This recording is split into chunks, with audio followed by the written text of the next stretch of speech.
Hello everyone, इस video में हम बात करने वाले हैं यूपीएल स्टॉक के बारे में। Many of you were asking कि सर जिस तरीके से कल के ट्रेडिंग सेशन में 51 पॉइंट्स अप्रॉक्सीमेटली जो क्लोजिंग देखने को मिली है क्लोजिंग बेसिस पर, क्या अब यहाँ से हमको नए फ्रेश पोजीशंस को क्रिएट करना चाहिए यूपीएल में या नहीं करना चाहिए।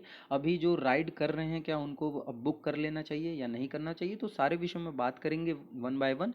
लेकिन उससे पहले एक छोटी सी रिक्वेस्ट है कि चैनल पर पहली बार विजिट कर रहे हैं तो जरूर सब्सक्राइब कर लीजिएगा, बेल नोटिफिकेशन ऑन कर लीजिएगा जिससे कि लेटेस्ट अपडेट आपको मिलती रहे।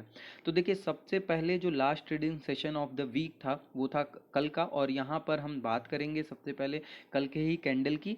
देख लेते हैं पहले क्या स्थिति रही कैंडल की, उसके बाद वॉल्यूम चेक करेंगे जो कि हमारा सेकंड पैरामीटर है। फिर उसके बाद देखेंगे कि जो डिमांड जोन है वो कहाँ क्रिएट हो रहा है और सप्लाई जोन है वो कहाँ क्रिएट हो रहा है। ठीक है, प्योरली जो है ये टेक्निकल एनालिसिस के ऊपर बेसिस है, कोई फंडामेंटल्स कोई रिजल्ट या कुछ भी अगर आप बोलते हैं तो ये उस पर बेसिस नहीं है यूपीएल के। ठीक है, तो ये प्योरली जो भी वीडियो है ये टेक्निकल एनालिसिस पर बेसिस है। अब देखिए यहाँ पर ये कल के डे की कैंडल है। ठीक है, पहली चीज़।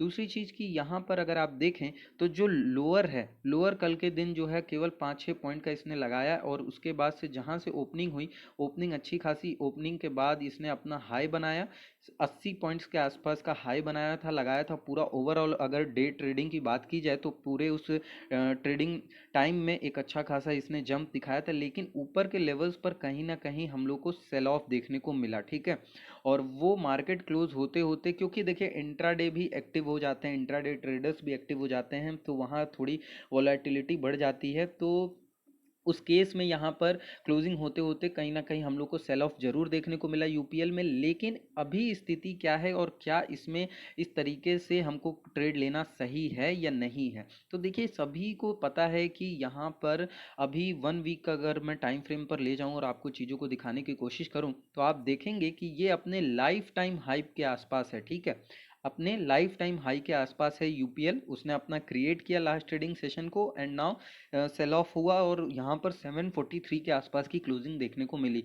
वीकली अगर टाइम फ्रेम पर हम देखें तो वीकली टाइम फ्रेम पर तो ये एक अच्छा ब्रेकआउट देखने को मिलेगा अपना। ठीक है, क्यों? क्योंकि ये अगर आप देखें तो ये था पूरी तरीके से हमारा एक रेजिस्टेंस जोन यानी supply zone, and supply zone के ऊपर की जो ये जो क्लोजिंग हुई है वीकली कैंडल की, that is definitely a very good symbol कि यहाँ से अभी हम एक अच्छा खासा बाइंग अपॉर्चुनिटी देख सकते हैं।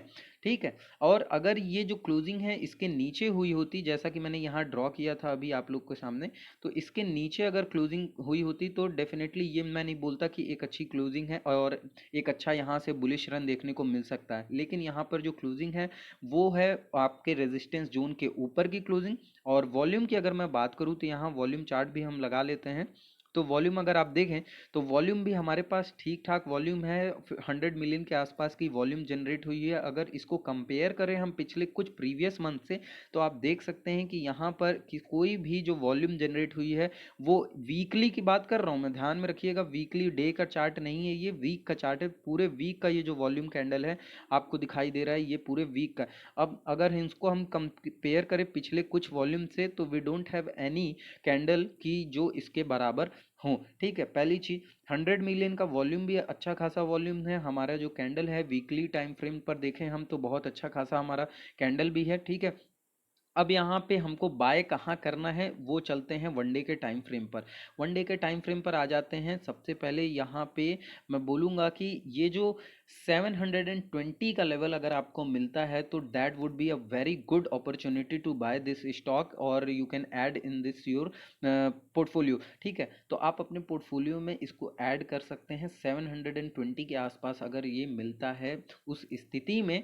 और जो पोजिशनल और यहाँ पर स्विंग ट्रेडर हैं उनके लिए मैं यहाँ पर बता रहा हूँ, जो लॉन्ग टर्म इन्वेस्टर्स हैं उनको मैं हर वीडियो में यही कह रहा हूँ कि 52 वीक हाई के आसपास के जो भी स्टॉक्स हैं उसको लॉन्ग टर्म के लिए यहाँ से खरीदना it's not completely worth it. मैं बोलूँगा कि ये पूरी तरीके से एक जल्दीबाजी का डिसीजन होगा। तो यहाँ पे पोजिशनल और स्विंग करना that would be more better than investing for a long term. तो ये चीज़ आपको ध्यान से समझनी होगी कि इस लेवल्स पर आप अगर यहाँ से इन्वेस्ट करते हैं कि मैं इसको 10 साल छोड़ दूंगा या 20 साल छोड़ दूंगा, डेफिनेटली हो सकता है कि आपको 10 साल में एक अच्छा खासा रिटर्न मिल जाए अगर उस स्पेसिफिक कंपनी का मैनेजमेंट अच्छा है, रिटर्न्स अच्छे हैं, क्वार्टरली रिजल्ट्स अच्छे हैं, कंपनी का ईच एंड एवरीथिंग अगर गुड है तो वो हो सकता है कि आपको रिटर्न्स दे दे। लेकिन क्या मतलब है कि जब 52 वीक हाई के आसपास स्टॉक है तो मैं उसको खरीदूं?